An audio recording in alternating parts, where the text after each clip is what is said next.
Then after 14 years, I went up again to Jerusalem, this time with Barnabas. I took Titus along also. I went in response to a revelation and, meeting privately with those esteemed as leaders, I set before them the gospel that I preach among the Gentiles. I wanted to be sure I was not running and had not been running my race in vain. Yet not even Titus, who was with me, was compelled to be circumcised, even though he was a Greek.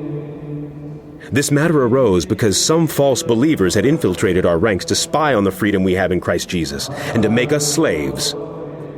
We did not give in to them for a moment, so that the truth of the gospel might remain with you. As for those who were held in high esteem, whatever they were makes no difference to me. God does not show favoritism. They added nothing to my message. On the contrary, they saw that I had been entrusted with the task of preaching the gospel to the Gentiles, just as Peter had been to the Jews. For God, who was at work in Peter as an apostle to the Jews, was also at work in me as an apostle to the Gentiles. James, Cephas, and John, those esteemed as pillars, gave me and Barnabas the right hand of fellowship when they recognized the grace given to me. They agreed that we should go to the Gentiles and they to the Jews. All they asked was that we should continue to remember the poor, the very thing I had been eager to do all along. When Cephas came to Antioch, I opposed him to his face because he stood condemned.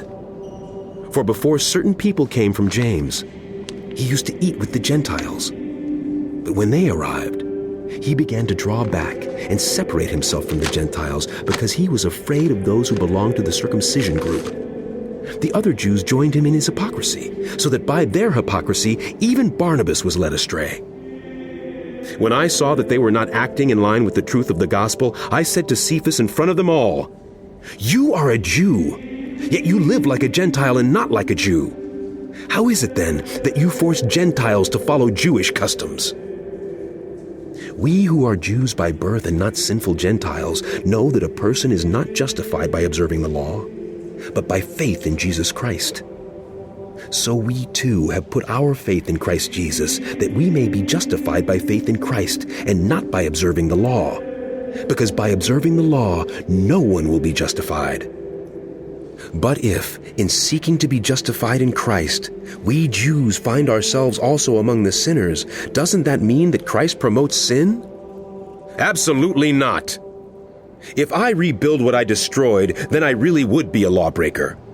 For through the law, I died to the law so that I might live for God. I have been crucified with Christ, and I no longer live, but Christ lives in me. The life I now live in the body, I live by faith in the Son of God, who loved me and gave himself for me. I do not set aside the grace of God. For if righteousness could be gained through the law, Christ died for nothing.